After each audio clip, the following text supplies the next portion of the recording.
India's number 1 varicose veins hospitals అబీస్ను సంప్రదించండి. మీ నొప్పి లేని ప్రయాణాన్ని ప్రారంభించండి. నమస్తే రమ్మగారు. నమస్తే జయ. విక్రమ బేతాల కథలు ఏమైనా చెప్పుకుందామండి? కీర్తికాంక్ష కథ చెప్తాం. పట్టువదలని విక్రమార్కుడు శ్మశానంలోకి మళ్ళీ నడిచాడు.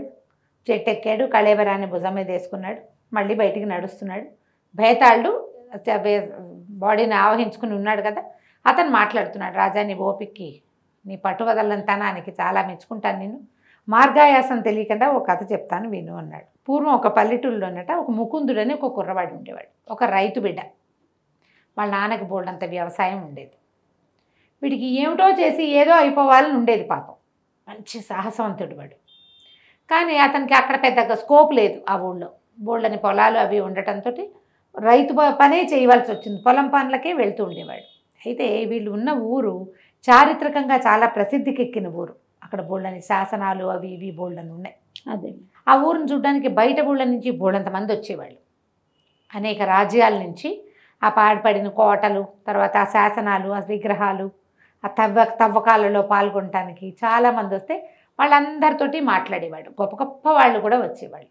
అయితే ఆ వచ్చిన వాళ్ళందరితోటి మాట్లాడుతుంటే వీడికి ఏమనిపించేది, ఏమిటి వీళ్ళు ఏమంతా తెలివిగల వాళ్ళు కాదు, వీళ్ళకంటే నేనే తెలివైన వాడిని, వీళ్ళు అదేదో దేశంలో మహా పేరు కనిగిన వాళ్ళని ఇక్కడ వాళ్ళు చెప్తూ ఉంటారు, మనకెందుకు రాలే పేరు అని అనిపించేది. సరే, ఒక 2-3 సార్లు వాళ్ళతో వెళితో మాట్లాడితే వాళ్ళలో ఒకళ్ళిద్దరు ఏమన్నారు, ఈ పల్లెటూళ్ళలో ఉంటే ఏం పేరు వస్తుందో, నగరాలకు వెళ్తే పేరు వస్తుంది. ఎక్కడైనా పెద్ద ఊళ్ళలో ఉంటే కదా గుర్తింపు, చిన్న ఊళ్ళో నువ్వు ఏం చేసినా ఇదే చేత, అంతకంటే ఏముంది, నీకేం గుర్తింపు లభిస్తుంది అన్నారు. తండ్రి వద్దుగాక వద్దన్న ముకుందుడు వినలా. కాదు నాన్న, పేరు తెచ్చుకోవాలి, కీర్తికాంక్ష, గొప్ప పేరు తెచ్చుకోవాలి ఎలాగైనా అని చెప్పి బయలుదేరి వెళ్ళాడు. అడవిదారిలో నగరానికి వెళ్తుంటే ఒక దొంగ అటకాయించాడు.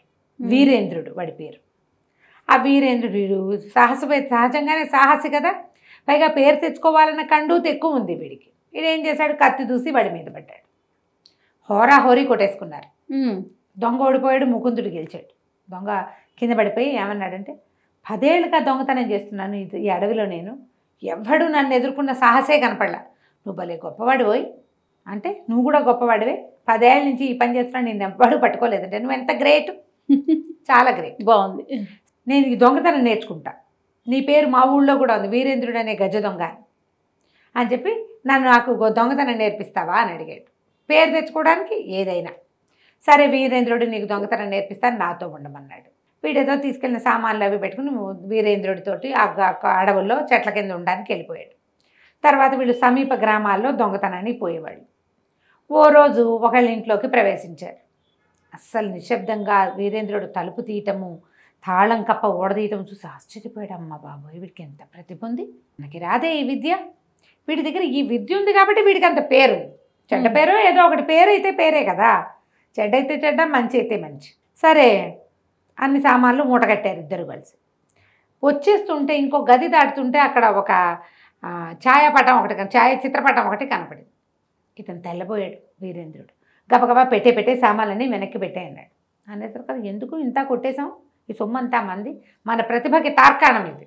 ఇంతమంది ఉన్న ఊళ్ళో ఒక ఇంట్లోకి ఇంత నిశ్శబ్దంగా లోపలికి వెళ్ళి పిల్లుల కంటే నిశ్శబ్దంగా ప్రవర్తించి ఇంత చేసి, ఇది మన ప్రతిభకి గీటురాయి సొమ్మే కదా అంటే, కాదు, ఆ పటంలో ఉన్న ఆవిడని చూడు, ఒకప్పుడు నేను అడవిలో దెబ్బలు తగిలి పడిపోతే పాపం ఈవిడే మంచినీళ్ళు పోసి మందేసి నన్ను రక్షించింది, నేను ఒట్టు పెట్టుకున్నా, నాకు సహాయం చేసిన వాళ్ళ సొమ్ము పూచిక పుల్ల కూడా నేను ముట్టుకోలేను నేను, అందుకని మొత్తం సామాన్లన్నీ వెనక్కి పెట్టేయాలన్నాడు. ఈ ముకుందుడికి నచ్చలా.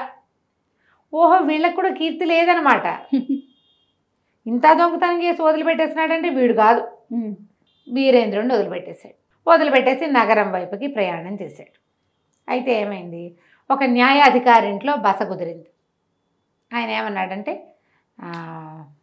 నీకేదైనా నీ పని కుదిరేదాకా మా ఇంట్లో ఉండమన్నాడు. ఈ న్యాయాధికారి గారి ఇంటికి దగ్గర చక్రధరుడు, ఆయన సైన్యాధిపతి, ఆయన ఇల్లు. చక్రధరుడు మహావీరుడు అని చెప్పుకునేవారు ఊరంతా. ఓ చక్రధరుడు గారి సందులోనే నువ్వు ఉండేది అనేవాళ్ళు. ఆ సందుకే చక్రధరుడి పేరు. వాడేమిటో వాడి సంగతి చూడాలి. సరే, ఏం చేశాడు, ఒకనాడు చక్రధరుడు రోజు సాయంకాలం వ్యాయాలకు వెళ్తాడు, ఎక్కడికో మన తోటలోకి వాకింగ్కి వెళ్తాడు.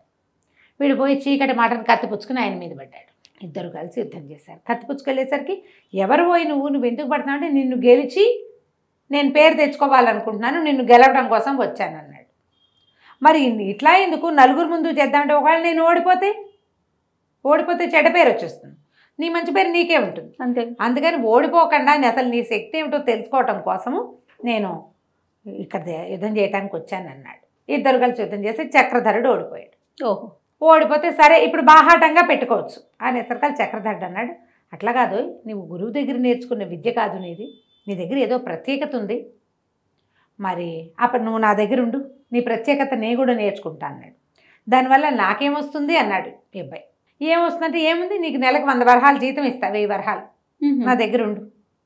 బాగానే ఉంది కదా. చక్రవర్తి దగ్గర సైన్యాధిపతి చక్రధరుడు దగ్గర ఉద్యోగము అంటే మరి మనకి పేరే, అంతే. దానితోడు జీతం కూడా వస్తుంది. న్యాయాధికారిలో నుంచి చక్రధరుడు ఇంట్లోకి మారాడు ముకుందుడు. ఇక్కడి నుంచి రోజు యుద్ధం చేయడం నేర్చుకున్నారు. ఇద్దరు కలిసి కత్తి యుద్ధం ప్రాక్టీస్ చేసేవాళ్ళు.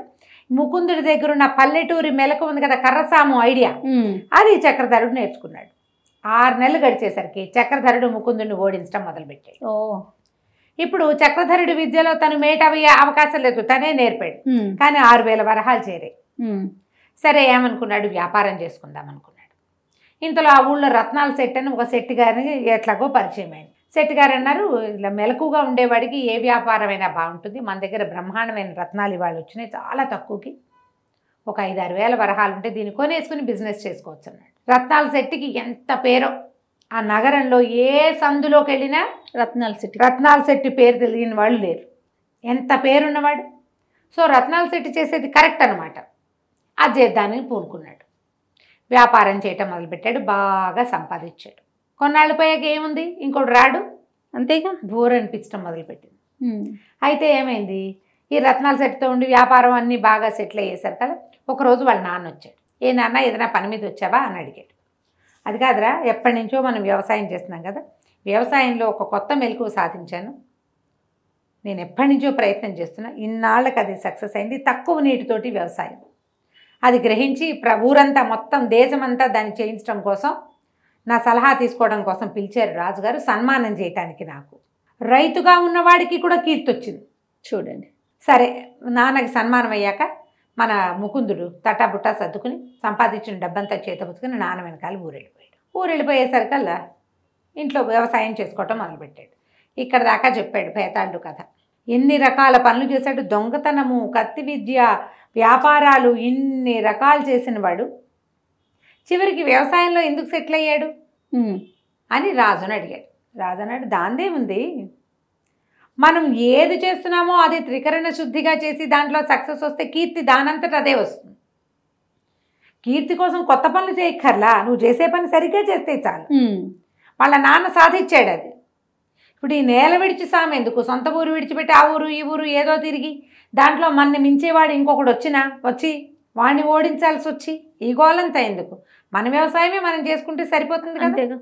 ఎలాగో తాతలు ఇచ్చిన పొలం పుట్ర ఉండనే ఉన్నాయి, సంపాదించుకున్నాడు, చాలు అనుకున్నాడు ముకుందుడు. కీర్తికండూతి చాలు, ఇప్పటిదాకా చాలా చేసాం, కీర్తికాంక్ష నెరవేరింది, ఇక తండ్రి చేస్తున్న పనిలో నిలబడి కీర్తిని సంపాదిద్దాం అనుకుని ఆ కీర్తి తనకు చాలని సాటిస్ఫై అయ్యి వెనక్కి తిరిగి వచ్చేసాడు. చూడు ఎంత పాయింట్ బాగుంది. నువ్వు కొత్తది ఏం చేసావు అని కాదు, చేస్తున్న పని ఎంత బాగా చేసావు అనేదే ఇంపార్టెంట్. చాలా నువ్వు అక్కడే కీర్తి వస్తుంది నీకు. కొత్తవి చేయటం వల్ల వచ్చేది ఏమి ఉండదు, అది నువ్వు పరుగులు పెట్టడమే ఉంటుంది అని చెప్పంగానే భేతాళుడు చాలా బాగా చెప్పావు, కానీ నువ్వు మౌనభంగం చేసావు కాబట్టి నేను వెళ్ళిపోతున్నా అని పరిగెత్తుకుంటూ వెళ్ళిపోయాడు. మళ్ళీ రాజుగారు వెనక్కి తిరిగి నడవడం మొదలుపెట్టాడు. కథ కంచికి మనం ఇంటికి. నమస్తే అండి. నమస్తే.